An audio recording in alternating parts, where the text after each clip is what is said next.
Je commencerai par apporter un petit correctif. C'est que je vis au Canada, mais je suis le cofondateur de l'ARP, Armée de résistance populaire, et qui se veut être une armée qui veut ramener la paix au Congo. Bon, je tiens à remercier premièrement les membres organisateurs de ce forum, ce beau cadre qui nous permet de penser la paix, mais sur un plan supranational, c'est-à-dire on ne pense pas seulement sur un plan congolais ou africain, on parle vraiment un peu plus large. Je tiens à remercier Madame Fatima Ouaza pour cette belle opportunité. Le thème qui m'a été assigné, c'était comment mobiliser la communauté internationale. C'est un sujet qui est vaste. J'aimerais que vous permettez que je puisse circonscrire dans le cadre de la République démocratique du Congo. Je commencerai mon intervention par une question, ou disons une réflexion. Est-ce qu'on mobilise la communauté internationale ou alors la communauté internationale se mobilise soi-même selon ses intérêts? Il faudrait comprendre cette nuance.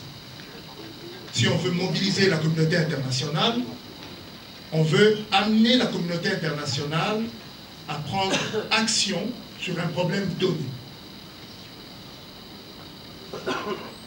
De l'autre côté, je pose la question, est-ce que la communauté internationale prend action parce qu'il y a un problème dont les valeurs humaines ou les droits de l'homme sont bafoués, ou la communauté internationale prend action quand ses intérêts sont menacés? Bon, je m'en voudrais de ne pas pouvoir expliquer le cas réel du Congo. Donnez-moi 2-3 petites minutes. La République démocratique du Congo, ex-Zaïre, mon pays, a connu des chapitres sombres dans son histoire. Mais je m'attarderai seulement sur les 20 dernières années. Je ne vais pas être long, je vais vous donner quelques indicateurs. On est rendu, juste dans les 20 dernières années, à plus de 10 millions de morts. Comme le secrétaire général l'a mentionné brièvement tout à l'heure, en 2010, on a été désigné capitale mondiale du viol. Le secrétaire général a également parlé de Dr Mukwege, mais ce qui se cache derrière ça est toute une montagne. 52 femmes violées par heure. Faites le calcul. Le viol est utilisé comme l'arme de guerre. Il y a des assassinats politiques. Et permettez-moi, le secrétaire général, de mentionner qu'il a fait les frais d'un ami, d'un collègue, d'un frère qui était militant des droits de l'homme, qui a perdu sa vie dans des conditions ignobles en République démocratique du Congo, M. Chebeya, qui était un des principaux acteurs des droits de l'homme en République démocratique du Congo.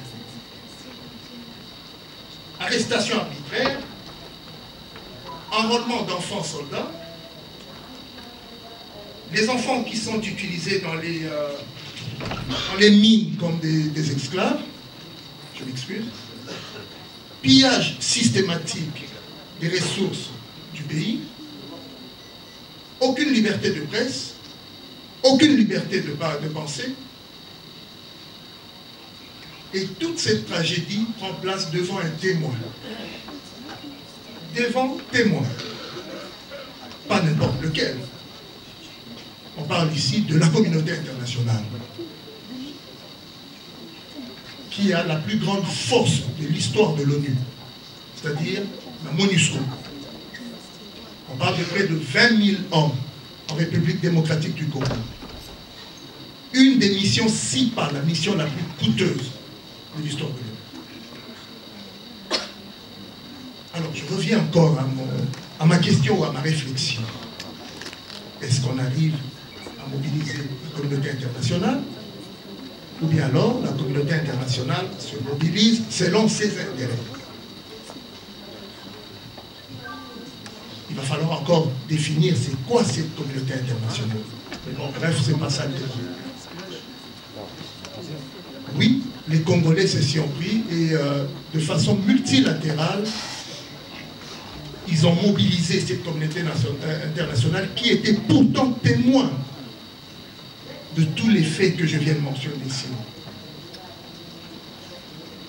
Alors, pour faire ça bref, c'est qu'il y a eu 4 interventions que le peuple congolais a eu à recourir pour pouvoir mobiliser la communauté internationale. En premier lieu, les groupes armés ont pris des armes pour pouvoir renverser le pouvoir et restaurer l'ordre étatique. Je ne m'attarderai même pas là-dessus, quoi que je sois du domaine, ce n'est pas des moyens qui puissent ramener la paix. Souvent, ce genre d'intervention va donner lieu à des dictatures encore plus fortes. Comme le disait tantôt mon cher collègue ici. Donc, ce n'était pas une bonne idée et ça n'a jamais ramené la paix. Deuxième intervention, ça a été les politiques.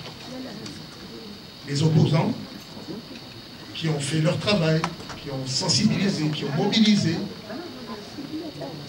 Le problème qu'on a rencontré en République démocratique du Congo, c'est que souvent, et d'ailleurs je pense que c'est partout d'ailleurs, les acteurs politiques fonctionnent selon une certaine idéologie.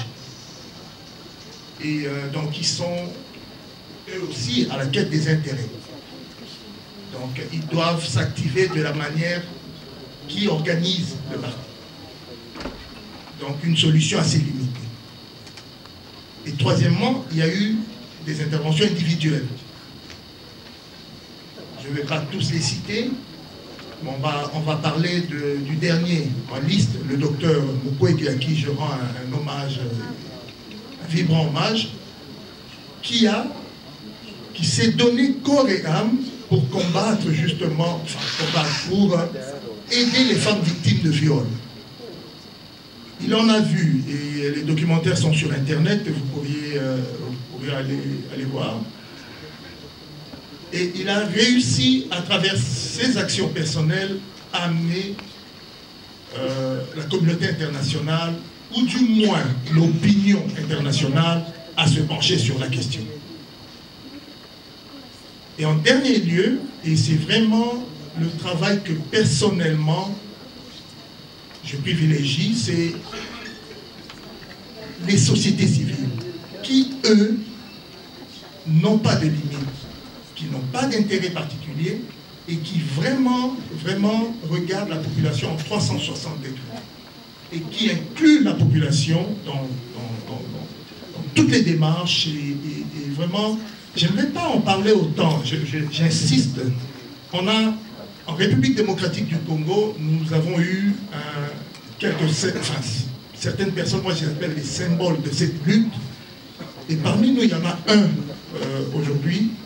Et j'aimerais vraiment l'inviter à vous faire un speech sur ce qu'ils font sur le terrain, comment ils encadrent la jeunesse et comment ils amènent la population vraiment à s'embarquer dans cette démarche à vouloir ramener la paix. Floribert Angeloni, je t'en prie, viens adresser un petit mot à nos invités.